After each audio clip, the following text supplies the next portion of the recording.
APR이라는 기업이죠. 요즘 시장에서 정말 뜨거운데요. 특히 해외에서 성장세가 무섭다고 들었어요. 뷰티 디바이스랑 화장품, 이 두 가지로 어떻게 이렇게 빠르게 크고 있는지 오늘 좀 자세히 들여다보겠습니다. 네, 맞습니다.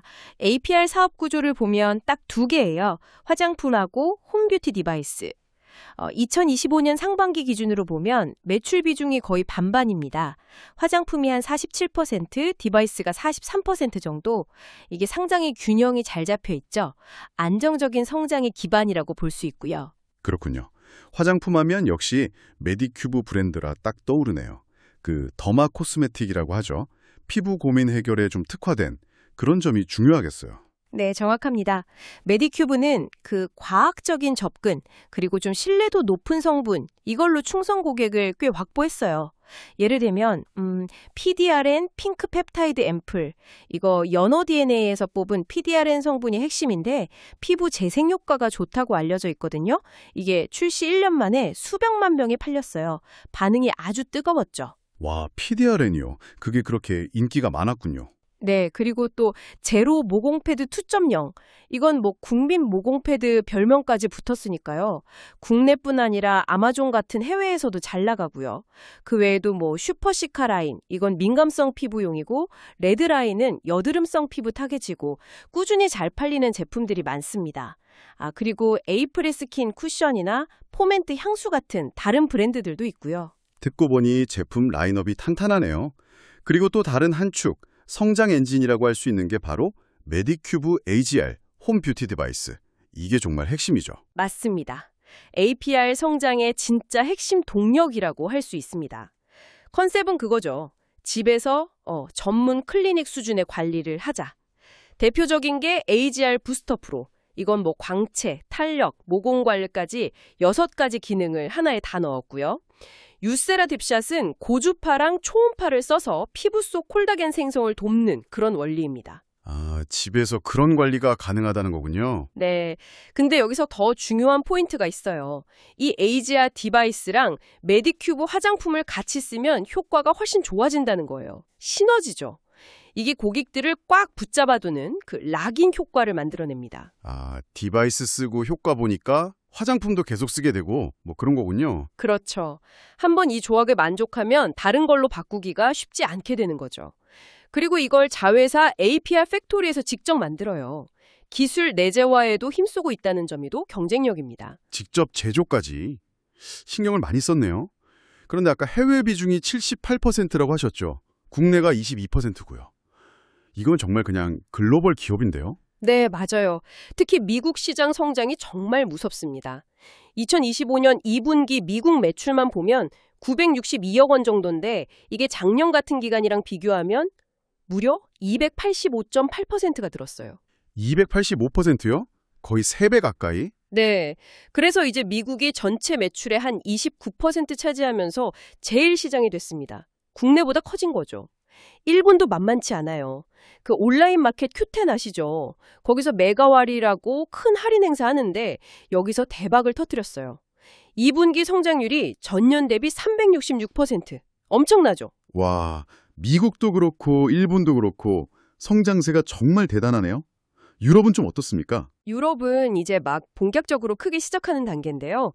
변화가 아주 가파릅니다. 수주 물량이 확 늘고 있어요. 2025년 4월, 5월 2달치 수주량이 1분기 전체보다 110% 이상 많아요. 2달치가 한 분기보다 많다고요? 네, 수요가 폭발적으로 늘고 있다는 신호죠.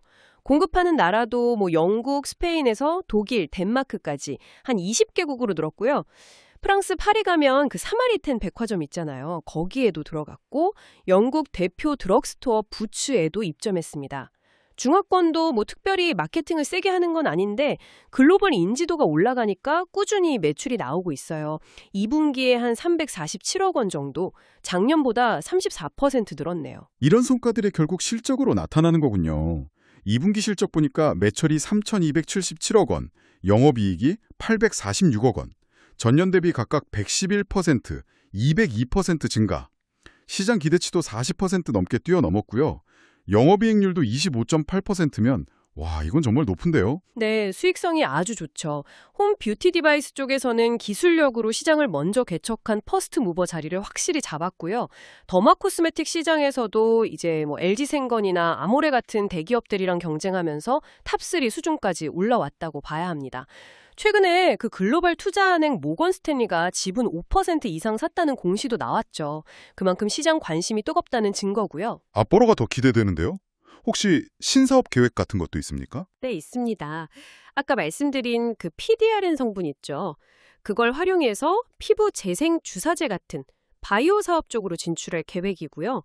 또 맥스트리라는 새 브랜드를 만들어서 전문가용 의료기기 시장에도 도전한다고 합니다. 최근에 AGR 부스터 진동 클렌저 같은 신제품도 내놨고요. 그래서 하반기에도 사상 최대 실적이 나올 거라는 전망이 많습니다. 아, 의료기기까지요? 영역을 계속 넓히는군요. 물론 투자하는 입장에서는 리스크 요인도 좀 살펴봐야겠죠. 당연하죠.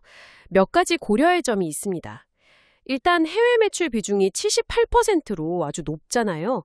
이건 그만큼 환율 변동이나 각 나라별 관세, 화장품 규제 변화 같은 거에 영향을 많이 받을 수 있다는 뜻입니다. 아, 그렇죠.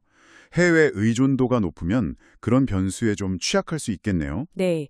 그리고 또 하나는 메디큐브 브랜드랑 AGL 디바이스 이 두 핵심 동력에 대한 의존도가 좀 높다는 점 이것도 생각해 봐야 하고요. 마지막으로는 경쟁이죠. 국내외 대기업들도 홈뷰티 디바이스 계속 내놓고 있고 더마 코스메틱은 올리브영 같은 데 가면 중소 브랜드들이 정말 많잖아요. 경쟁이 점점 심해지는 건 분명한 리스크입니다. 그렇군요.